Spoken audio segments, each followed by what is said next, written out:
J'ai le plaisir de rencontrer Franck Camas de l'équipage Groupama. Bonjour. Bonjour Groupama Franck. Team France. Exactement, Groupama Team France lors des Louis Vuitton America's Cup World Series. Bonjour Franck. Bonjour.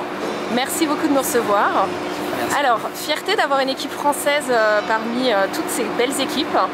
Oui, fierté d'avoir pu monter une équipe française à la Coupe d'Amérique. La Coupe d'Amérique, c'est la compétition des nations en voile. Alors sur des courses qui ne sont pas des courses au large, mais des courses offshore, inshore, pardon, très proches de terre. Mais c'est vraiment une vraie compétition technologique de savoir-faire et aussi de marins.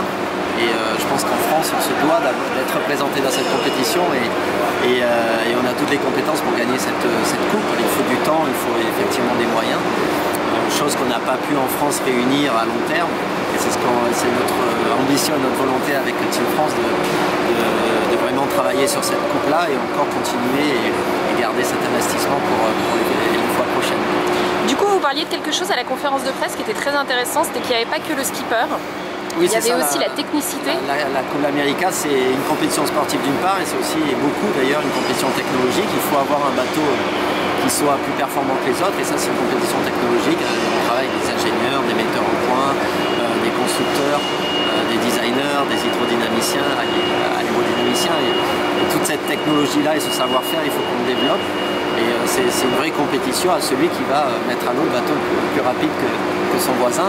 Et après, c'est sûr que les marins feront une petite différence, mais la grosse différence finalement se fait beaucoup avec la technologie, comme en Formule 1 finalement, être capable de dessiner, de construire et de mettre au point un bateau qui est plus performant que les autres. Et donc les navigants aussi participent à ça, et c'est une partie d'ailleurs qui est passionnante en dehors de la navigation. Du coup, vous avez une équipe à peu près de combien de personnes qui vous suit ici?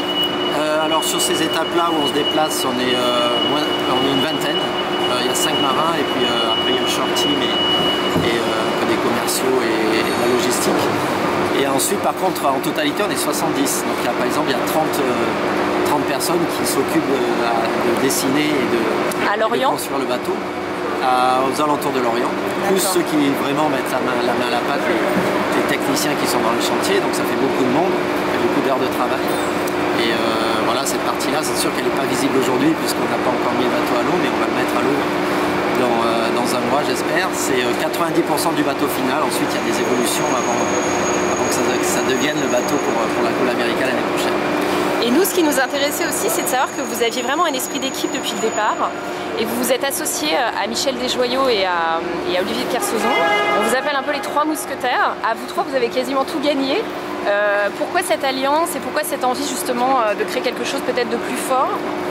Parce qu'on se dit que la Coupe d'Amérique c'est quelque chose de difficile à gagner si on n'y va pas ensemble et si on n'unit pas nos forces à l'intérieur sous la bannière française, on ne va pas arriver à battre les meilleures équipes du monde. Il faut être humble vis-à-vis de ça. Il y a eu malheureusement beaucoup d'exemples dans les années précédentes de teams en France qui étaient déjà en concurrence à l'intérieur de nos frontières, et c'est sûr qu'après ils arrivaient affaiblis parce que les forces sont divisées, affaiblis contre les autres et finalement c'est ce qu'on souhaite pas, et c'est pour ça qu'on s'est parlé avec Michel Desjoyaux et Olivier de Kersauzon pour se dire on a envie de faire la même chose. On sait que c'est très difficile, on ne va pas y arriver chacun de son côté, autant partir ensemble et on va se partager les tâches et on va surtout monter un team. On est présent aujourd'hui dans le team, mais on veut aussi que ce team-là, dans 20 ans, il existe encore avec d'autres marins, avec d'autres managers, d'autres ingénieurs, que ça soit une vraie structure parallèlement à la Fédération française de voile, une vraie structure qui représente la France dans des compétitions professionnelles, internationales, comme la Coupe d'Amérique. Et du coup, ça va être quoi la petite touche française demain sur l'eau? Sur l'eau demain, je sais pas, on a toujours les Français beaucoup d'idées, il faut arriver à les appliquer. On a pas mal de richesses dans notre expérience maritime aussi, parce qu'on a des classes en France qui sont très particulières aux Français, les bateaux qui font le Vendée Globe, les 60 pieds multicoques qu'on avait il y a une quinzaine d'années. Ça nous a donné pas mal d'expériences que n'avaient pas les étrangers finalement, parce qu'ils sont arrivés assez tard au multicoque et ils ont des classes souvent qui sont très très bloquées technologiquement, où il n'y a pas beaucoup de zones de recherche et de liberté. Et donc ça c'est une richesse qu'on a en France, et on a aussi finalement un beau réservoir de fans de voile, mais de fans de voile et de professionnels qui travaillent dans ce milieu-là et qui sont capables de dessiner des bateaux, et donc il y a une vraie émulation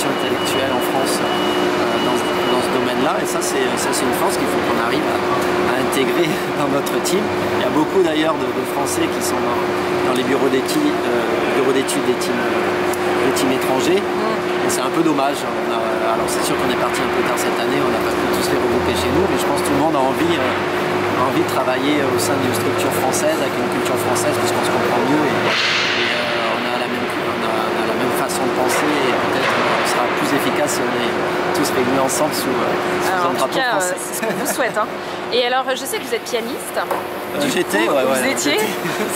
Donc ça fait quoi d'être chef d'orchestre sur le bateau? C'est vous le patron? C'est vous qui battez la mesure? Oui, c'est un peu ça, c'est vrai. On a plein d'informations qui arrivent, et puis le barreur, c'est quand même lui qui fait le dernier ordre et qui doit synthétiser les informations qui viennent notamment du tacticien, parce qu'il y a aussi un tacticien qui est en charge de trouver la meilleure route, mais il y a plein de réactions que le barreur doit faire à la seconde près, parce que c'est des courses très très courtes, il y a l'environnement qui change en permanence, et à un moment en plus, comme tout l'équipage est en train de manœuvrer, parce que finalement il n'y a plus que le barreur qui arrive à suivre à peu près le fil tactique et stratégique de la régate.